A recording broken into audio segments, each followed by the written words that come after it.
आज हनुमान जी के इस दिव्य धन प्राप्ति मंत्र को आपने एक बार भी सुन लिया तो आपको भी हनुमान जी देंगे करोड़ों का खजाना। क्योंकि हनुमान जी सिर्फ संकट मोचक ही नहीं बल्कि धन वैभव और अपार खजाने के भी दाता हैं। आज के इस विशेष धन प्राप्ति मंत्र में वह अद्भुत शक्ति छुपी हुई है जो आपके घर की हर कोना सोने चांदी और धन से भर देती है। इस मंत्र का उच्चारण हनुमान जी के वज्रकाय और करुणा सागर स्वरूप को जागृत करता है जो आपके जीवन से ऋण अभाव और आर्थिक तंगी को मिटाकर धन दौलत से भर देता है। भक्तों, इस मंत्र पाठ को सुनने वाले भक्तों को हनुमान जी तुरंत महाधन और सौभाग्य प्रदान करते हैं। इसका जाप पाठ करने या उच्चारण पाठ को श्रवण करने से आपके घर में अस्थायी संपन्नता और धन वैभव आने का द्वार तुरंत खुल जाता है। इस मंत्र को श्रद्धा से सुनते ही रुका हुआ पैसा, व्यापार में बढ़ोतरी और अप्रत्याशित खजाना प्राप्त होता है। भक्तों, बस आप अपना कर्म सही रखें और 11 से 21 दिन तक नित्य दिन जब भी आपको समय मिले हनुमान जी का ध्यान करते हुए इस मंत्र उच्चारण पाठ को संख्या के अनुसार पूरा 108 बार सुने।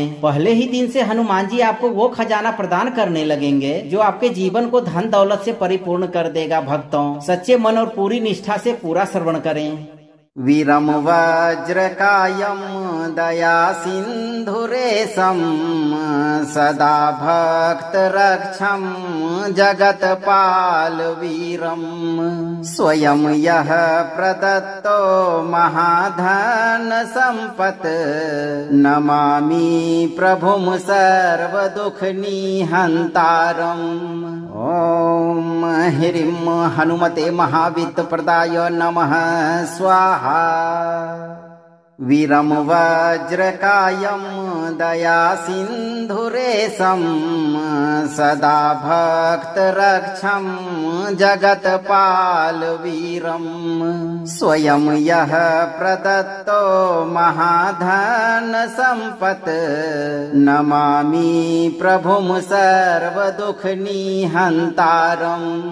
ओम ह्रीं हनुमते महावित्त प्रदाय नमः स्वाहा। वीरम वज्रकायम दया सिंधुरेशम सदा भक्त रक्षम जगतपाल वीरम स्वयं यह प्रदत्तो महाधन संपत् नमामि प्रभुम सर्व दुख निहंतारम। ओम ह्रीं हनुमते महावित्त प्रदाय नमः स्वाहा।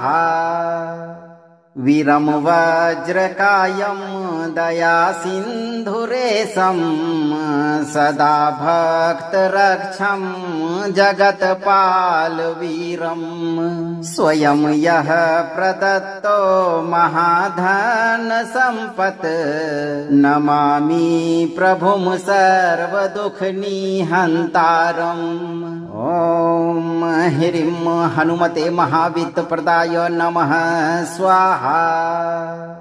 वीरम वज्रकायम दया सिंधुरेशम सदा भक्त रक्षम जगतपाल वीरम स्वयं यह प्रदत्तो महाधन संपत् नमामि प्रभुम सर्व दुख निहंतारम। ओम ह्रीं हनुमते महावित्त प्रदाय नमः स्वाहा। वीरम वज्रकायम दया सिंधुरेशम सदा भक्त रक्षम जगतपाल वीरम स्वयं यह प्रदत्तो महाधन संपत् नमामि प्रभुम सर्व दुख निहंतारम। ओम ह्रीं हनुमते महावित्त प्रदाय नमः स्वाहा। वीरम वज्रकायम दया सिंधुरेशम सदा भक्त रक्षम जगतपाल वीरम स्वयं यह प्रदत्तो महाधन संपत् नमामि प्रभुम सर्व दुख निहंतारम। ओम ह्रीं हनुमते महावित्त प्रदाय नमः स्वाहा। वीरं वज्रकायं दयासिन्धुरेशं सदा भक्तरक्षं जगत्पालवीरं स्वयं यः प्रदत्तो महाधनसम्पत् नमामि प्रभुं सर्वदुःखनिहन्तारम्। ॐ ह्रीं हनुमते महावित्तप्रदाय नमः स्वाहा। वीरं वज्रकायं दयासिन्धुरेशं सदा भक्तरक्षं जगत्पालवीरं स्वयं यः प्रदत्तो महाधनसम्पत् नमामि प्रभुं सर्वदुःखनिहन्तारम्। ॐ ह्रीं हनुमते महावित्तप्रदाय नमः स्वाहा। वीरं वज्रकायं दयासिन्धुरेशं सदा भक्तरक्षं जगत्पालवीरं स्वयं यः प्रदत्तो महाधनसम्पत् नमामि प्रभुं सर्वदुःखनिहन्तारम्। ॐ ह्रीं हनुमते महावित्तप्रदाय नमः स्वाहा। वीरं वज्रकायं दयासिन्धुरेशं सदा भक्तरक्षं जगत्पालवीरं स्वयं यः प्रदत्तो महाधनसम्पत् नमामि प्रभुं सर्वदुःखनिहन्तारम्। ॐ ह्रीं हनुमते महावित्तप्रदाय नमः स्वाहा। वीरं वज्रकायं दयासिन्धुरेशं सदा भक्तरक्षं जगत्पालवीरं स्वयं यः प्रदत्तो महाधनसम्पत् नमामि प्रभुं सर्वदुःखनिहन्तारम्। ॐ ह्रीं हनुमते महावित्तप्रदाय नमः स्वाहा। वीरं वज्रकायं दयासिन्धुरेशं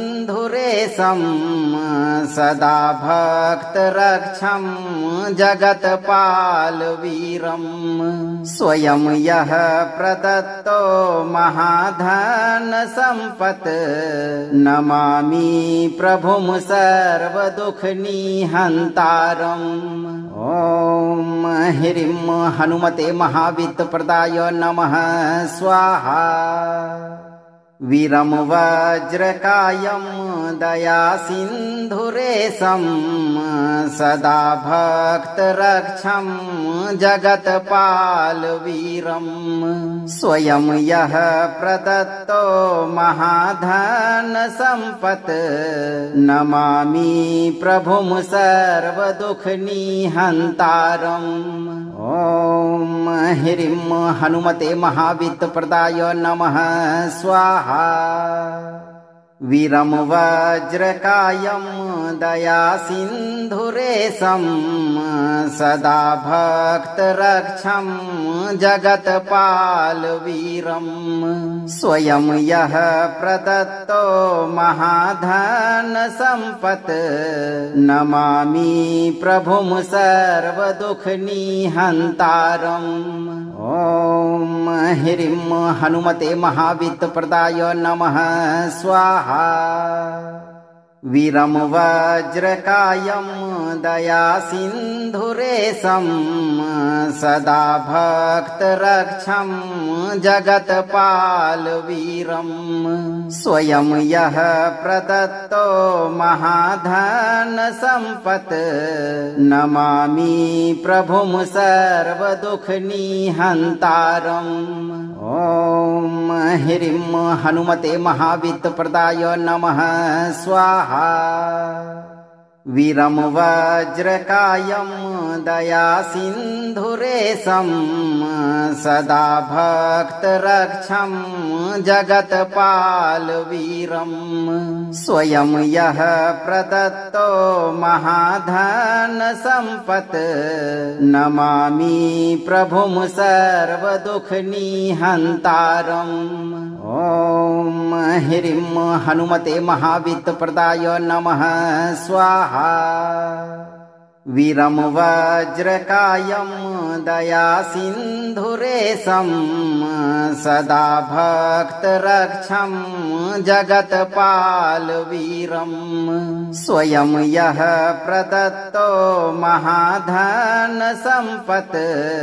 नमामि प्रभुं सर्वदुःखनिहन्तारम्। ॐ ह्रीं हनुमते महावित्तप्रदाय नमः स्वाहा। वीरं वज्रकायं दयासिन्धुरेशं सदा भक्तरक्षं जगत्पालवीरं स्वयं यः प्रदत्तो महाधनसम्पत् नमामि प्रभुं सर्वदुःखनिहन्तारम्। ॐ ह्रीं हनुमते महावित्तप्रदाय नमः स्वाहा। वीरं वज्रकायं दयासिन्धुरेशं सदा भक्तरक्षं जगत्पालवीरं स्वयं यः प्रदत्तो महाधनसम्पत् नमामि प्रभुं सर्वदुःखनिहन्तारम्। ॐ ह्रीं हनुमते महावित्तप्रदाय नमः स्वाहा। वीरं वज्रकायं दयासिन्धुरेशं सदा भक्तरक्षं जगत्पालवीरं स्वयं यः प्रदत्तो महाधनसम्पत् नमामि प्रभुं सर्वदुःखनिहन्तारम्। ॐ ह्रीं हनुमते महावित्तप्रदाय नमः स्वाहा। वीरं वज्रकायं दयासिन्धुरेशं सदा भक्तरक्षं जगत्पालवीरं स्वयं यः प्रदत्तो महाधनसम्पत् नमामि प्रभुं सर्वदुःखनिहन्तारम्। ॐ ह्रीं हनुमते महावित्तप्रदाय नमः स्वाहा। वीरं वज्रकायं दयासिन्धुरेशं सदा भक्तरक्षं जगत्पालवीरं स्वयं यः प्रदत्तो महाधनसम्पत् नमामि प्रभुं सर्वदुःखनिहन्तारम्।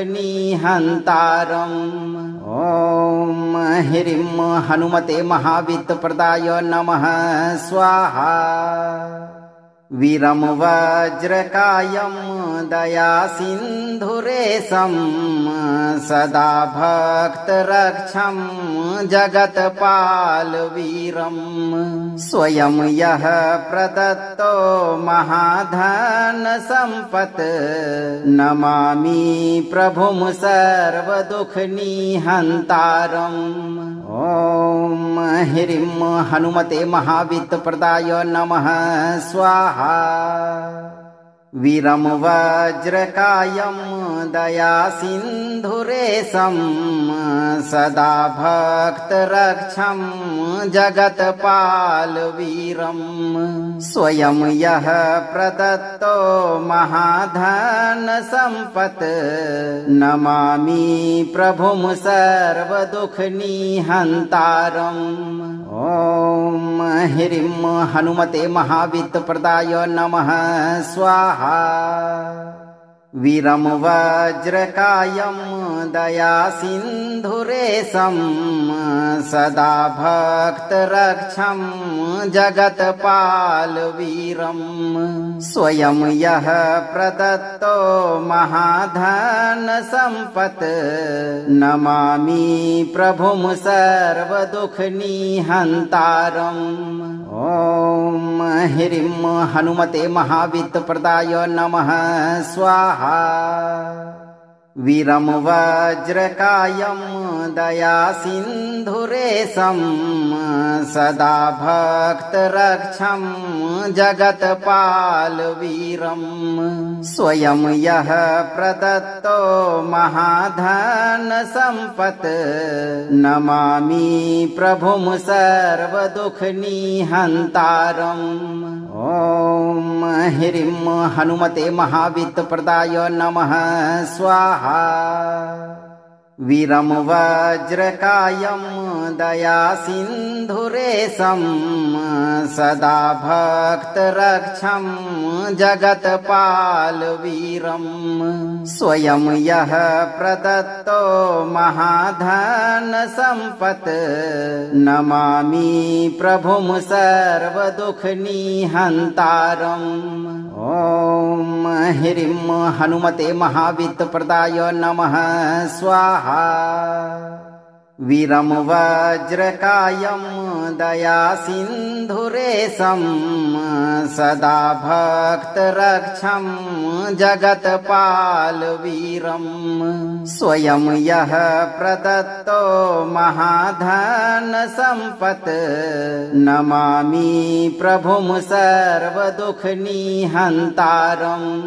ॐ ह्रीं हनुमते महावित्तप्रदाय नमः स्वाहा। वीरं वज्रकायं दयासिन्धुरेशं सदा भक्तरक्षं जगत्पालवीरं स्वयं यः प्रदत्तो महाधनसम्पत् नमामि प्रभुं सर्वदुःखनिहन्तारम्। ॐ ह्रीं हनुमते महावित्तप्रदाय नमः स्वाहा। वीरं वज्रकायं दयासिन्धुरेशं सदा भक्तरक्षं जगत्पालवीरं स्वयं यः प्रदत्तो महाधनसम्पत्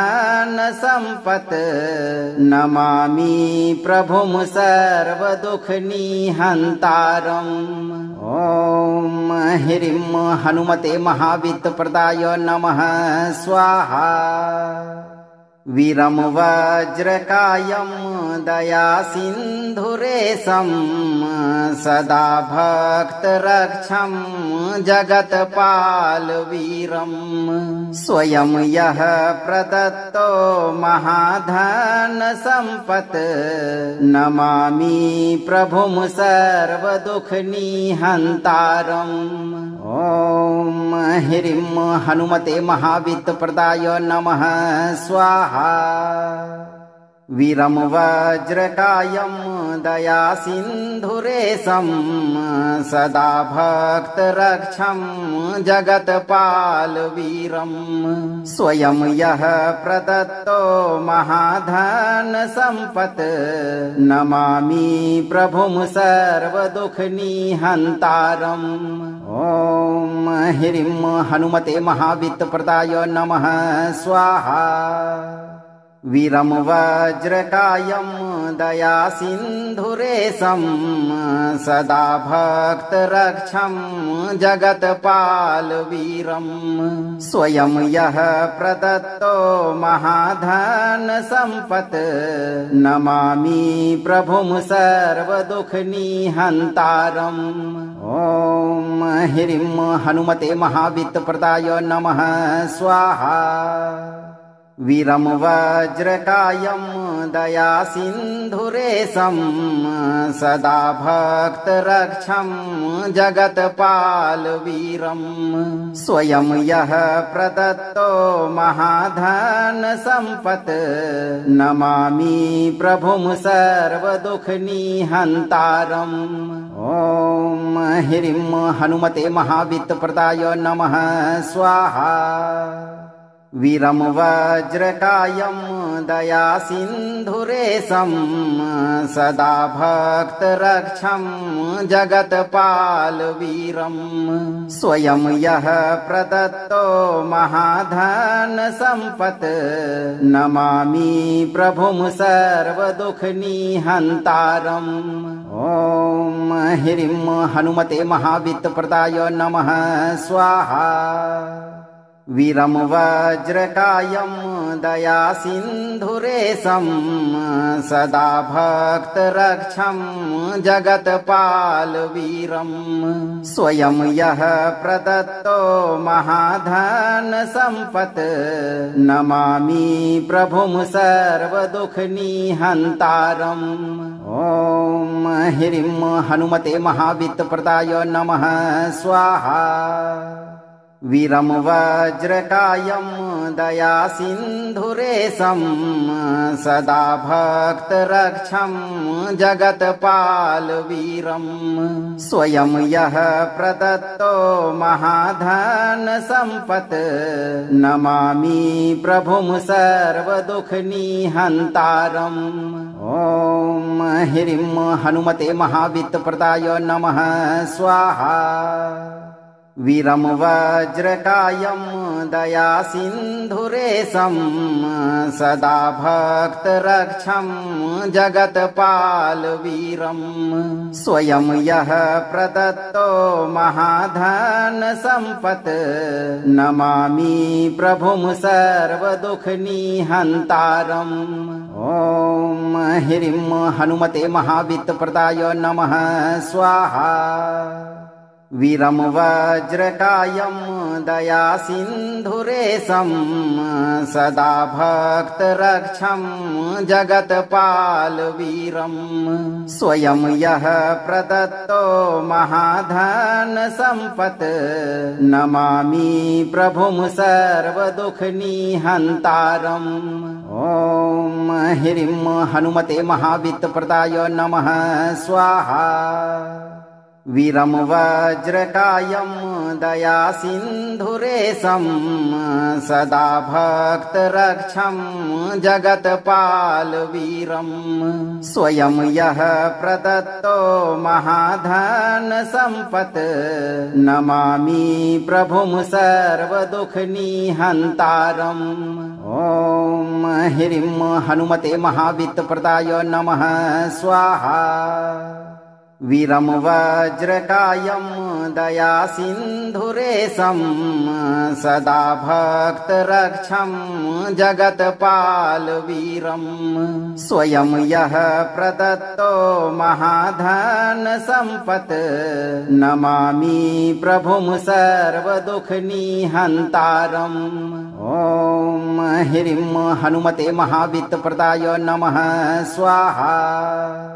वीरं वज्रकायं दयासिन्धुरेशं सदा भक्तरक्षं जगत्पालवीरं स्वयं यः प्रदत्तो महाधनसम्पत् नमामि प्रभुं सर्वदुःखनिहन्तारम्।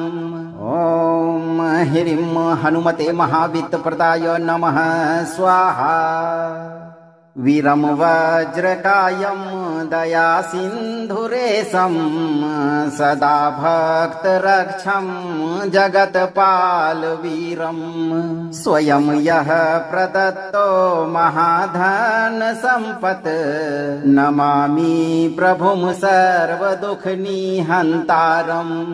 ॐ ह्रीं हनुमते महावित्तप्रदाय नमः स्वाहा। वीरं वज्रकायं दयासिन्धुरेशं सदा भक्तरक्षं जगत्पालवीरं स्वयं यः प्रदत्तो महाधन सम्पत् नमामि प्रभुं सर्वदुःखनिहन्तारम्। ॐ ह्रीं हनुमते महावित्तप्रदाय नमः स्वाहा। वीरं वज्रकायं दयासिन्धुरेशं सदा भक्तरक्षं जगत्पालवीरं स्वयं यः प्रदत्तो महाधन सम्पत् नमामि प्रभुं सर्वदुःखनिहन्तारम्। ॐ ह्रीं हनुमते महावित्तप्रदाय नमः स्वाहा। वीरं वज्रकायं दयासिन्धुरेशं सदा भक्तरक्षं जगत्पालवीरं स्वयं यः प्रदत्तो महाधन सम्पत् नमामि प्रभुं सर्वदुःखनिहन्तारम्। ॐ ह्रीं हनुमते महावित्तप्रदाय नमः स्वाहा। वीरं वज्रकायं दयासिन्धुरेशं सदा भक्तरक्षं जगत्पालवीरं स्वयं यः प्रदत्तो महाधन सम्पत् नमामि प्रभुं सर्वदुःखनिहन्तारम्। ॐ ह्रीं हनुमते महावित्तप्रदाय नमः स्वाहा। वीरं वज्रकायं दयासिन्धुरेशं सदा भक्तरक्षं जगत्पालवीरं स्वयं यः प्रदत्तो महाधन सम्पत् नमामि प्रभुं सर्वदुःखनिहन्तारम्। ॐ ह्रीं हनुमते महावित्तप्रदाय नमः स्वाहा। वीरं वज्रकायं दयासिन्धुरेशं सदा भक्तरक्षं जगत्पालवीरं स्वयं यः प्रदत्तो महाधन सम्पत् नमामि प्रभुं सर्वदुःखनिहन्तारम्। ॐ ह्रीं हनुमते महावित्तप्रदाय नमः स्वाहा। वीरं वज्रकायं दयासिन्धुरेशं सदा भक्तरक्षं जगत्पालवीरं स्वयं यः प्रदत्तो महाधन सम्पत् नमामि प्रभुं सर्वदुःखनिहन्तारम्। ॐ ह्रीं हनुमते महावित्तप्रदाय नमः स्वाहा। वीरं वज्रकायं दयासिन्धुरेशं सदा भक्तरक्षं जगत्पालवीरं स्वयं यः प्रदत्तो महाधन सम्पत् नमामि प्रभुं सर्वदुःखनिहन्तारम्। ॐ ह्रीं हनुमते महावित्तप्रदाय नमः स्वाहा। वीरं वज्रकायं दयासिन्धुरेशं सदा भक्तरक्षं जगत्पालवीरं स्वयं यः प्रदत्तो महाधन सम्पत् नमामि प्रभुं सर्वदुःखनिहन्तारम्। ॐ ह्रीं हनुमते महावित्तप्रदाय नमः स्वाहा। वीरं वज्रकायं दयासिन्धुरेशं सदा भक्तरक्षं जगत्पालवीरं स्वयं यः प्रदत्तो महाधन सम्पत् नमामि प्रभुं सर्वदुःखनिहन्तारम्। ॐ ह्रीं हनुमते महावित्तप्रदाय नमः स्वाहा। वीरं वज्रकायं दयासिन्धुरेशं सदा भक्तरक्षं जगत्पालवीरं स्वयं यः प्रदत्तो महाधनसम्पत् नमामि प्रभुं सर्वदुःखनिहन्तारम्। ॐ ह्रीं हनुमते महावित्तप्रदाय नमः स्वाहा। वीरं वज्रकायं दयासिन्धुरेशं सदा भक्तरक्षं जगत्पालवीरं स्वयं यः प्रदत्तो महाधनसम्पत् नमामि प्रभुं सर्वदुःखनिहन्तारम्।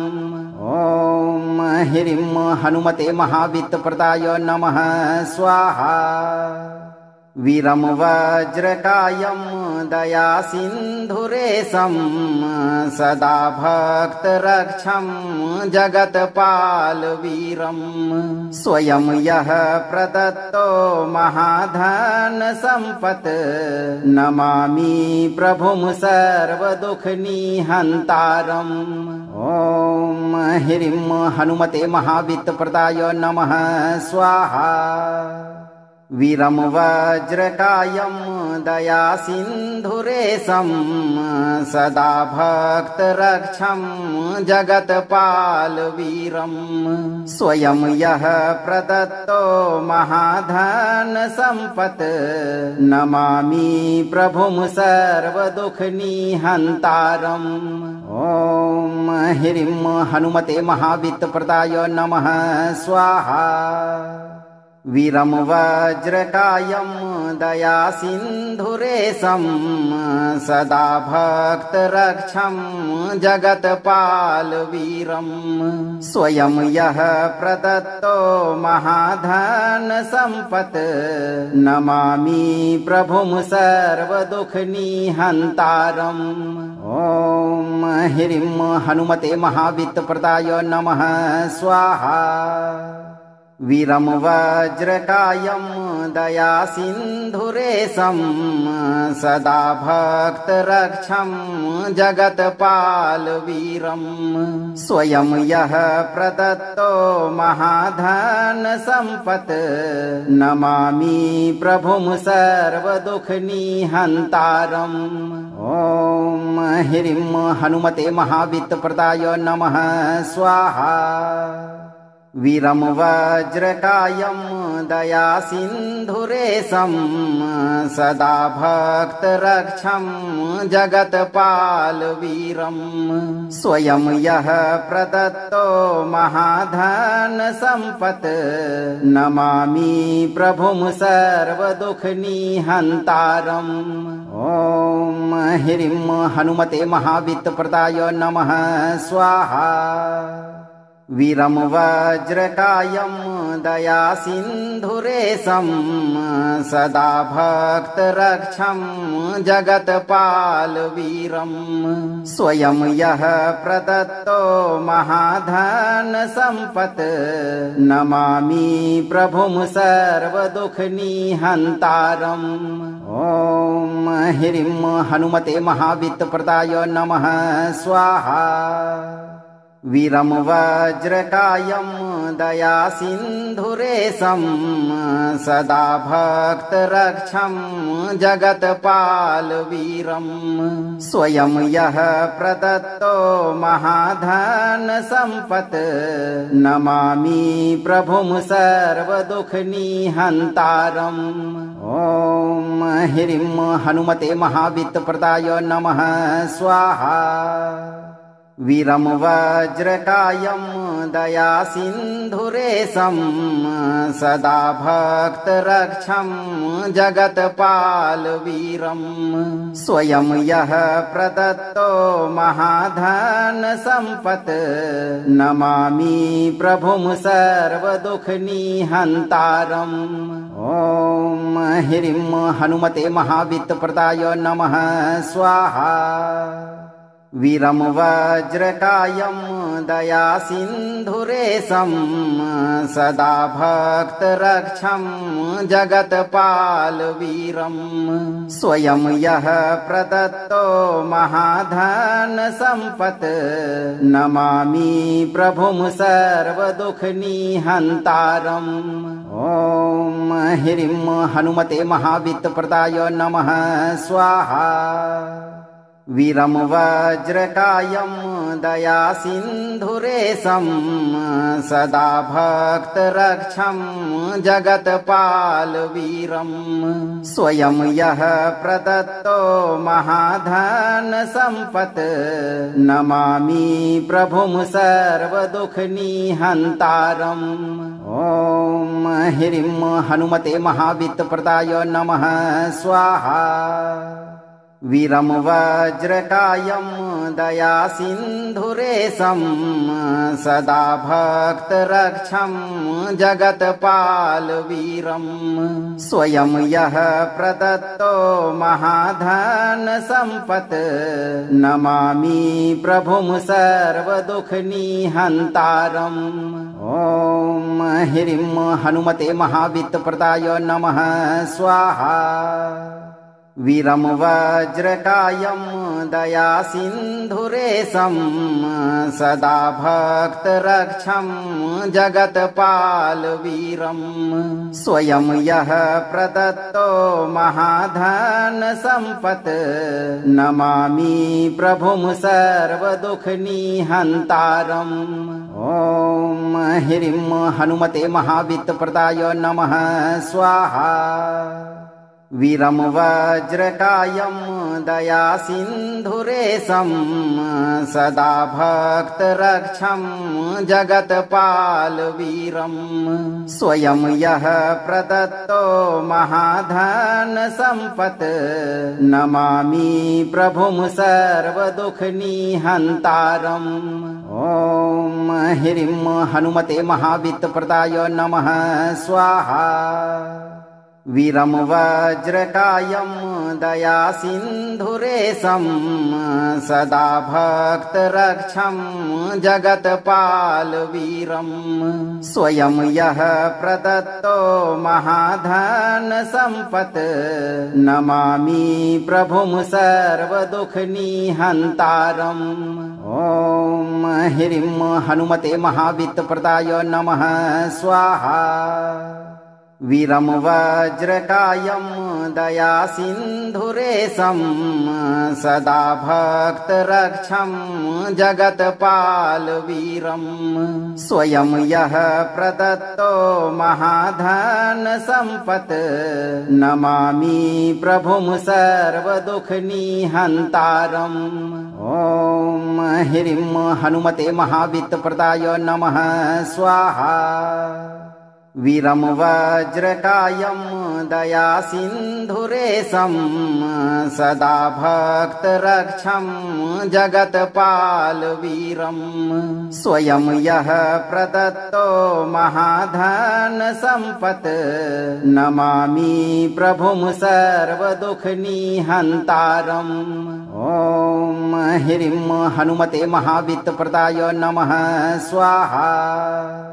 वीरं वज्रकायं दयासिन्धुरेशं सदा भक्तरक्षं जगत्पालवीरं स्वयं यः प्रदत्तो महाधन सम्पत् नमामि प्रभुं सर्वदुःखनिहन्तारम्।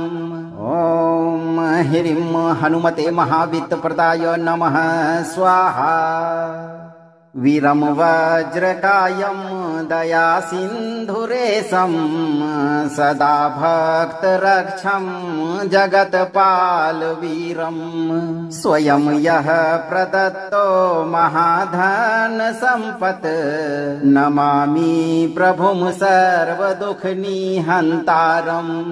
ॐ ह्रीं हनुमते महावित्तप्रदाय नमः स्वाहा। वीरं वज्रकायं दयासिन्धुरेशं सदा भक्तरक्षं जगत्पालवीरं स्वयं यः प्रदत्तो महाधनसम्पत् नमामि प्रभुं सर्वदुःखनिहन्तारम्। ॐ ह्रीं हनुमते महावित्तप्रदाय नमः स्वाहा।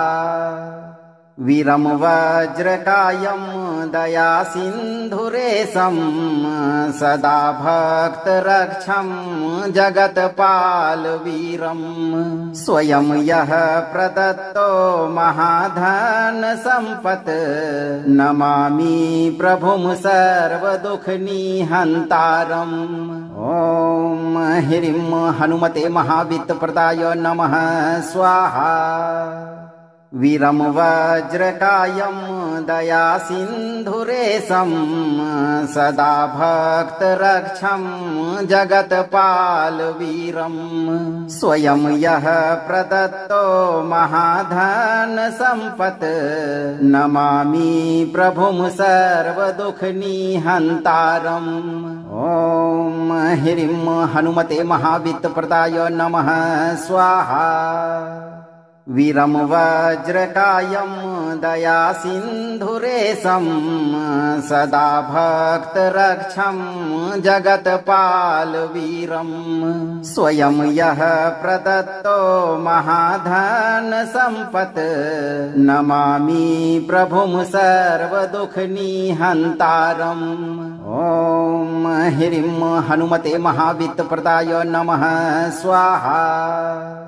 वीरं वज्रकायं दयासिन्धुरेशं सदा भक्तरक्षं जगत्पालवीरं स्वयं यः प्रदत्तो महाधनसम्पत् नमामि प्रभुं सर्वदुःखनिहन्तारम्। ॐ ह्रीं हनुमते महावित्तप्रदाय नमः स्वाहा। वीरं वज्रकायं दयासिन्धुरेशं सदा भक्तरक्षं जगत्पालवीरं स्वयं यः प्रदत्तो महाधनसम्पत् नमामि प्रभुं सर्वदुःखनिहन्तारम्। ॐ ह्रीं हनुमते महावित्तप्रदाय नमः स्वाहा।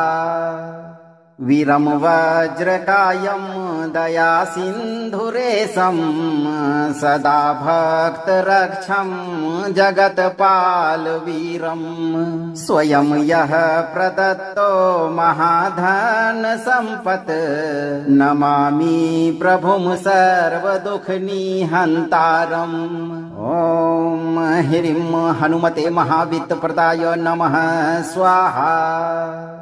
वीरं वज्रकायं दयासिन्धुरेशं सदा भक्तरक्षं जगत्पालवीरं स्वयं यः प्रदत्तो महाधनसम्पत् नमामि प्रभुं सर्वदुःखनिहन्तारम्। ॐ ह्रीं हनुमते महावित्तप्रदाय नमः स्वाहा।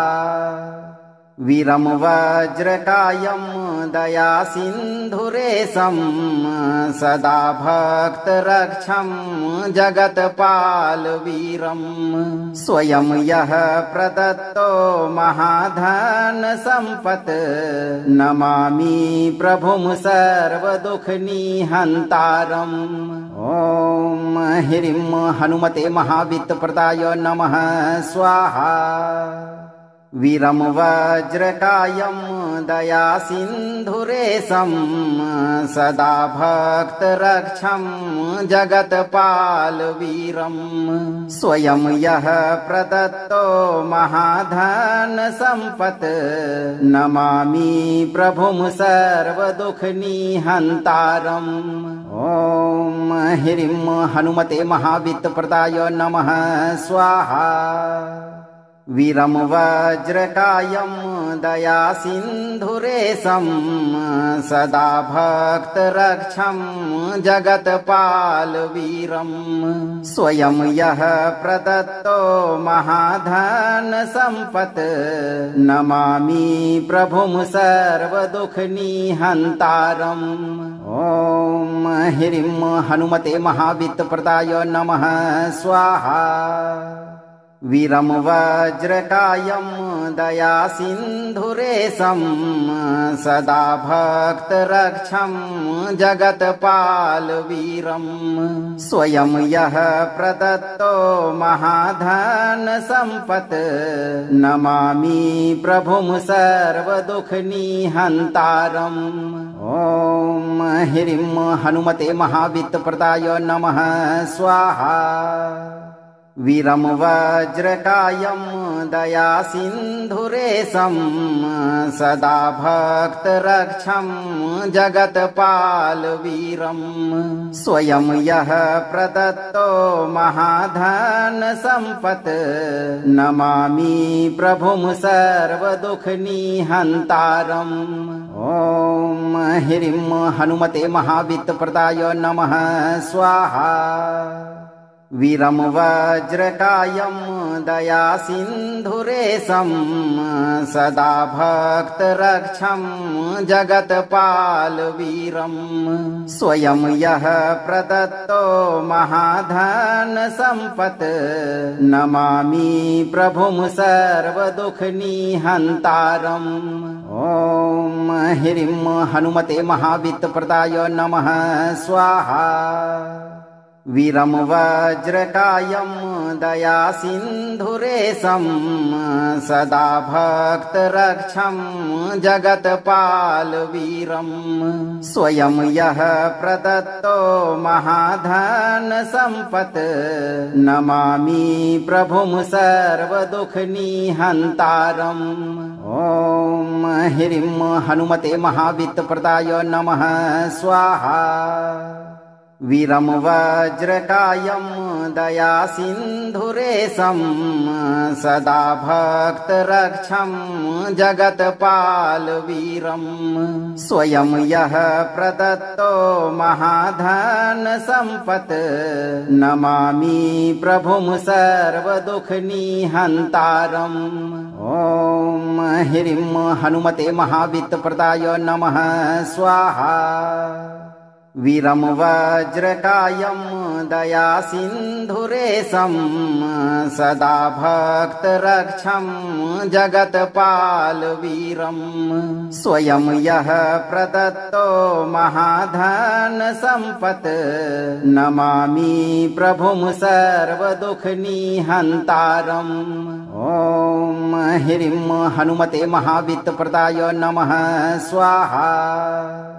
वीरं वज्रकायं दयासिन्धुरेशं सदा भक्तरक्षं जगत्पालवीरं स्वयं यः प्रदत्तो महाधन सम्पत् नमामि प्रभुं सर्वदुःखनिहन्तारम्। ॐ ह्रीं हनुमते महावित्तप्रदाय नमः स्वाहा। वीरं वज्रकायं दयासिन्धुरेशं सदा भक्तरक्षं जगत्पालवीरं स्वयं यः प्रदत्तो महाधन सम्पत् नमामि प्रभुं सर्वदुःखनिहन्तारम्। ॐ ह्रीं हनुमते महावित्तप्रदाय नमः स्वाहा। वीरं वज्रकायं दयासिन्धुरेशं सदा भक्तरक्षं जगत्पालवीरं स्वयं यः प्रदत्तो महाधन सम्पत् नमामि प्रभुं सर्वदुःखनिहन्तारम्। ॐ ह्रीं हनुमते महावित्तप्रदाय नमः स्वाहा। वीरं वज्रकायं दयासिन्धुरेशं सदा भक्तरक्षं जगत्पालवीरं स्वयं यः प्रदत्तो महाधन सम्पत् नमामि प्रभुं सर्वदुःखनिहन्तारम्। ॐ ह्रीं हनुमते महावित्तप्रदाय नमः स्वाहा। वीरं वज्रकायं दयासिन्धुरेशं सदा भक्तरक्षं जगत्पालवीरं स्वयं यः प्रदत्तो महाधन सम्पत् नमामि प्रभुं सर्वदुःखनिहन्तारम्। ॐ ह्रीं हनुमते महावित्तप्रदाय नमः स्वाहा। वीरं वज्रकायं दयासिन्धुरेशं सदा भक्तरक्षं जगत्पालवीरं स्वयं यः प्रदत्तो महाधन सम्पत् नमामि प्रभुं सर्वदुःखनिहन्तारम्। ॐ ह्रीं हनुमते महावित्तप्रदाय नमः स्वाहा। वीरं वज्रकायं दयासिन्धुरेशं सदा भक्तरक्षं जगत्पालवीरं स्वयं यः प्रदत्तो महाधन सम्पत् नमामि प्रभुं सर्वदुःखनिहन्तारम्। ॐ ह्रीं हनुमते महावित्तप्रदाय नमः स्वाहा। वीरं वज्रकायं दयासिन्धुरेशं सदा भक्तरक्षं जगत्पालवीरं स्वयं यः प्रदत्तो महाधन सम्पत् नमामि प्रभुं सर्वदुःखनिहन्तारम्। ॐ ह्रीं हनुमते महावित्तप्रदाय नमः स्वाहा। वीरं वज्रकायं दयासिन्धुरेशं सदा भक्तरक्षं जगत्पालवीरं स्वयं यः प्रदत्तो महाधन सम्पत् नमामि प्रभुं सर्वदुःखनिहन्तारम्। ॐ ह्रीं हनुमते महावित्तप्रदाय नमः स्वाहा। वीरं वज्रकायं दयासिन्धुरेशं सदा भक्तरक्षं जगत्पालवीरं स्वयं यः प्रदत्तो महाधन सम्पत् नमामि प्रभुं सर्वदुःखनिहन्तारम्। ॐ ह्रीं हनुमते महावित्तप्रदाय नमः स्वाहा। वीरं वज्रकायं दयासिन्धुरेशं सदा भक्तरक्षं जगत्पालवीरं स्वयं यः प्रदत्तो महाधन सम्पत् नमामि प्रभुं सर्वदुःखनिहन्तारम्। ॐ ह्रीं हनुमते महावित्तप्रदाय नमः स्वाहा। वीरं वज्रकायं दयासिन्धुरेशं सदा भक्तरक्षं जगत्पालवीरं स्वयं यः प्रदत्तो महाधन सम्पत् नमामि प्रभुं सर्वदुःखनिहन्तारम्। ॐ ह्रीं हनुमते महावित्तप्रदाय नमः स्वाहा।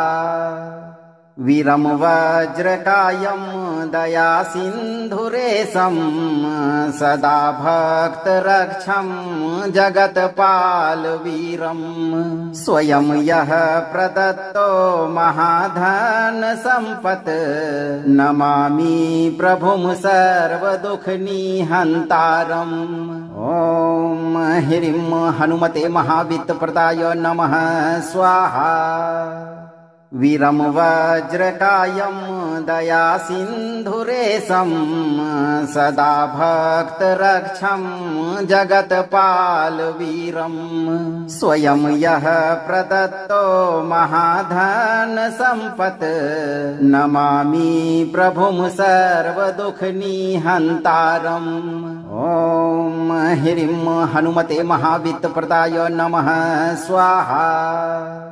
वीरं वज्रकायं दया सिन्धुरेशं सदा भक्तरक्षं जगत्पालवीरं स्वयं यः प्रदत्तो महाधन सम्पत् नमामि प्रभुं सर्वदुःखनिहन्तारम्। ॐ ह्रीं हनुमते महावित्तप्रदाय नमः स्वाहा। वीरं वज्रकायं दया सिन्धुरेशं सदा भक्तरक्षं जगत्पालवीरं स्वयं यः प्रदत्तो महाधन सम्पत् नमामि प्रभुं सर्वदुःखनिहन्तारम्। ॐ ह्रीं हनुमते महावित्तप्रदाय नमः स्वाहा। वीरं वज्रकायं दया सिन्धुरेशं सदा भक्तरक्षं जगत्पालवीरं स्वयं यः प्रदत्तो महाधन सम्पत् नमामि प्रभुं सर्वदुःखनिहन्तारम्। ॐ ह्रीं हनुमते महावित्तप्रदाय नमः स्वाहा। अगर आपको यह मंत्र प्रभावी लगा हो तो मंत्र को लाइक करें, वीडियो को शेयर करें, चैनल को सब्सक्राइब करें और इस दरबार की घंटी को एक बार जरूर बजाएं भक्तों, ताकि आपके जीवन को खुशहाल बनाने वाली नोटिफिकेशन सबसे पहले आप तक पहुंचे। धैर्य रखें और सही कर्म करते रहें। हनुमान जी आपकी सभी मनोकामनाएं पूर्ण करेंगे।